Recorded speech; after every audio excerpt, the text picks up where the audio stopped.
Good evening. I'm glad to be back here with you. I heard one side of the room say good evening. I didn't hear the other side of the room say good evening. But that's all right. I'm not going to hold it against you. Tonight we're going to finish up our series in the book of Romans. For the last 16 to 18 weeks, Cliff and I have been taking turns kind of dealing with different subjects and topics in the book of Romans, and different texts and different doctrinal things and all sorts of practical information and practical things that we can learn and follow from Paul's writings to the church in Rome. And tonight we're going to finish that up in Romans chapter 16. Now, Paul starts the book of Romans, Romans chapter 16, by greeting a ton of different churches. If you look at the first 16 verses, he just piles it on. And there's at least 5 or 6 churches mentioned in this chapter that are in the houses of these people that are serving the church in Rome. And the difficulty and problem had been that there was an edict made by the Roman emperor that forced all the Jews out of Rome. And when the Jews left, the Gentiles had then prospered in the church. And when the Jews were let back in, then there was this calamity or friction that was being dealt with within the church. And so the purpose of the book of Romans, as Paul states it, is that the righteous man shall live by faith. And he says that in chapter 1 and verse 17. But as he ends the letter, as he normally does, he warns people of things and tells them of things that they need to watch out for and look at. And as any good person would do, he would tell you to be on alert. If you think about it from this standpoint, there are lots of things that we have to watch out for. I remember being pretty young, I guess, and my mom tells stories of how I was kind of a crazy kid, and she'd put me in the shopping cart, and she'd be pushing me around the store, and the next minute I was out of the cart and I was gone. She didn't see me. My brother did the same thing. And it worries because when you're a kid like that, you don't really know what to look out for, do you? You don't know what to watch for, and there are tons of things you have to watch out for, and that's why you have parents to kind of guide you through it. It's because, you have to watch out for murderers and thieves and killers and all the evil that's in the world. But it doesn't change when you become an adult. My mom, she would say this to me multiple times. She would say, be careful, be careful, be careful, be cautious. Watch your surroundings. When I got older and I started hunting with my dad and we go into the woods, and I wasn't really aware of anything except for the fact when he told me there might be mountain lions. Then that, kind of made me aware of my surroundings. It made me watch what I was doing. It made me look for things that I wouldn't normally look for in order to preserve. And we do that from time to time. And as adults, we don't have any break in that from children to adults, other than that maybe we might be able to defend ourselves a little better. The fact of the matter is, bad things happen to good people. And we know that. And this is a statement that we use all the time. It's a statement that we talk about all the time. Bad things happen to good people, and it's unfortunate that it has to happen that way.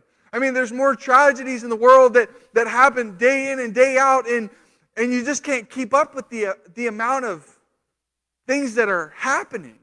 And not to say that these people are bad, but bad things happen to good people. People, might lose limbs, or they might be suffering from some type of disease. When I was about 15 or 16 years old, my friends and I would go to the fair. Now, I tell you this because it's important to the story, but the reason that we went to the fair was we were hanging out. We were hanging out with girls, and that's what we did when we were 15, 16 years old. That's why we went to the fair, because the girls we knew at school were at the fair, and it was a chance for us to ride rides and all these other things. And so we go to the fair, and then we go around and we play carnival games. And one night I decided I was going to try to play this basketball game. Now, if you don't know about the basketball game, the hoops are absolutely oval, 100%. And at the time, I didn't know that. And you know what? I was pretty good at making baskets. I was pretty good at shooting that ball in. And when I didn't make it in, I wondered why. And my buddy behind me turned around and he said, that ring is oval. I said, you're crazy. It's not oval. It looks perfectly round. But as I began to take a closer look and dive into it and dig into it, I realized that he was in fact right. That this thing that I was missing, this subtle change that I had not seen because I wasn't alert, because I wasn't being careful, because I wasn't watching out, deceived me into thinking that I could do something, 1 in a million times that it actually happens. And it's those types of things that we kind of need to watch out for. In the church, in life, in anything that we watch for things. Because the reality of it is when things get good and everything's flowing nicely and everything's going the way that we planned it to go, we aren't as alert as if we know what's actually out there. As if we know what's waiting for us or trying to deceive us or hurt us. And so the bottom line that I want to give you tonight is steer away from things that lead you away from God. I mean, it's such a simple statement because there might be friends you have. There might be people within the church. There might be people outside of the church.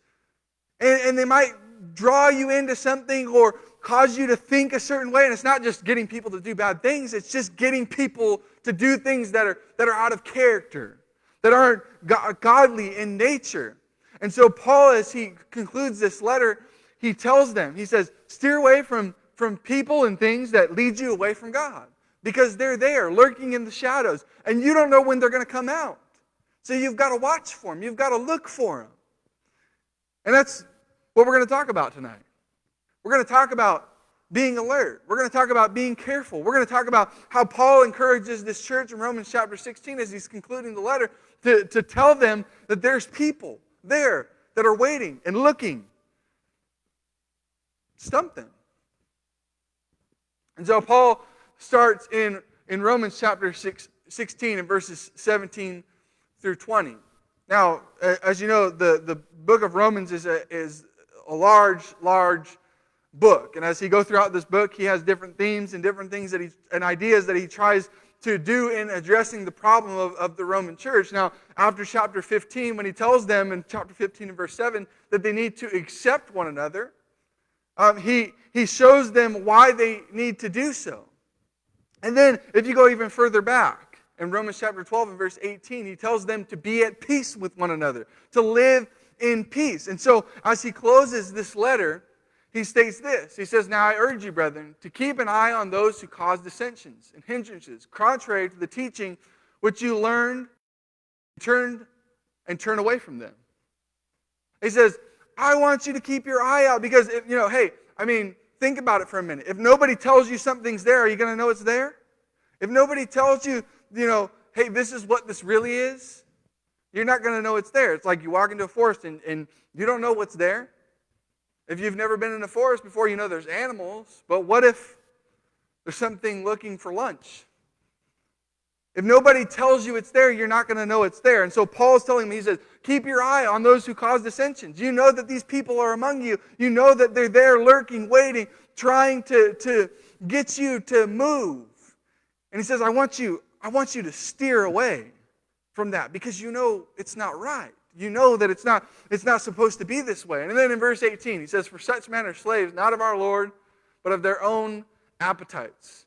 By their smooth and flattering speech, they deceive the hearts of the unsuspecting. Now, think about this in perspective for a moment. He says, he identifies these individuals. He says, I want you to keep an eye on them, but pay attention to their qualities and characteristics here. Their qualities and characteristics is that they're not after the good of the church. They're not after doing what the will of God is. They're simply after their own bellies. They're after their own appetites. They're after they want what they want, and they're going to push anybody out of the way that they need to get to where they need to go. And so the people who aren't as studied and aren't as aware of things are more likely to be deceived about things than the people who are aware and alert of these different things. Particularly, I think Paul's talking to church leaders. I think Paul's talking to leaders and he's saying, you need to be aware of these things. You need to think about these things to protect the people within your congregation because they deceive the hearts of the unsuspecting, the naive, the people who just Listen to whatever the preacher says or whatever the teacher says instead of questioning and delving in. Verse 19, for the report of your obedience has reached to all. Therefore I am rejoicing over you. But I want you to be wise in what is good and innocent in what is evil. Essentially, Paul's saying that the whole place is, every church is hearing of what you're doing. They're hearing of your faith and your obedience, and it's reaching people, and they're learning of you in Rome. I mean, Rome of all places. I mean, you think about this for a moment. There wasn't a moment where people would have thought, well, there's a church in Rome? Isn't that the heart of an evil place? Isn't that the heart of the people who are persecuting us? Isn't that the heart of the people who are trying to destroy what we're doing? He says, therefore I am rejoicing over you because your obedience. But I want you to be wise. Now, what he means here is simply this. I want you to be aware. You know, you don't necessarily learn wisdom in the book of James, as we talked about this morning, talks about this idea. Sometimes, you know, we don't know something unless we go through it. We don't know something unless we deal with it. And James talks about this idea in chapter 1, verses 5 through 8, about the idea of wisdom. And how if someone is lacking wisdom, they should pray to God and trust that God's going to give that wisdom. But wisdom might not always come in the form of miraculous insight. It may come through trial. It may come through temptation. It may come through some other avenue where it teaches you more about yourself. He says, I want you to be wise. I want you to think about these things. I want you to be aware of these people that are looking to cause dissensions. I want you to be wise in what is good and innocent in what is evil. And then he concludes basically with this same idea. He says, the God of peace will soon crush Satan under your feet. And the grace of our Lord Jesus be with you.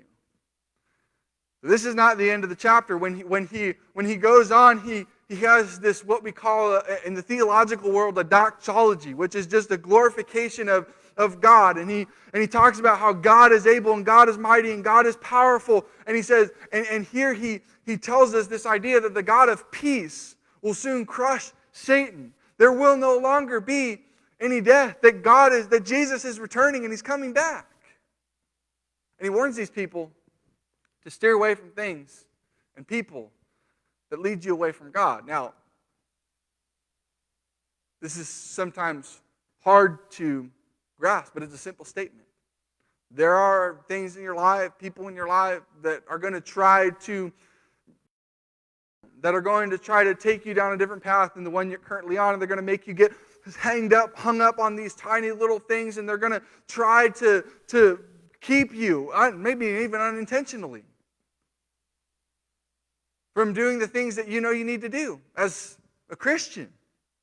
Like I said, it's not necessarily bad things, it's just stuff. They're going to take you down the wrong path. There's a proverb in Proverbs chapter 4 and verse 23 that speaks to this idea of wisdom. He says, watch over your heart with all diligence. Now, grasp this concept of the heart is that it's the center of the world. It's the center of your world. It's whatever at your primary focus. It's whatever you're passionate about. It's whatever you love, your heart.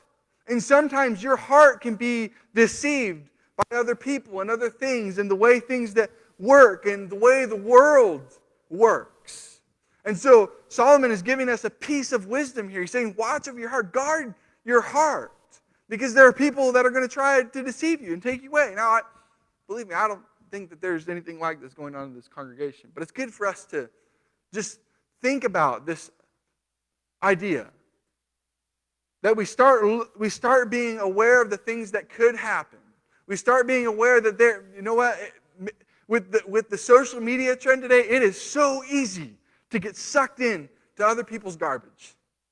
Political garbage, church garbage. I mean, it is so easy. I mean, I'll be honest with you, when I was like 18 or 19, I was really getting into the politics of things. And my father-in-law, he was really into politics, and so I kind of took on this characteristic of, I've got to battle people over my political position. And it's easy to get sucked up in whatever that is, and it can cause you to divert your way, and it can cause you to deceive your own heart that this needs to be this way, or this needs to be this way, instead of focusing on Jesus and what He has to offer for your life. So the message is yours tonight. If you're here and maybe you have been a Christian for a long time, and you're struggling with something, you're having an issue, we want to offer this time for you to come forward for us to pray for you, if that's necessary. If you're not a Christian and and you've been coming to church and you've been studying with somebody and you know what you're supposed to do to become a Christian, why don't you come right now as we stand and as we sing.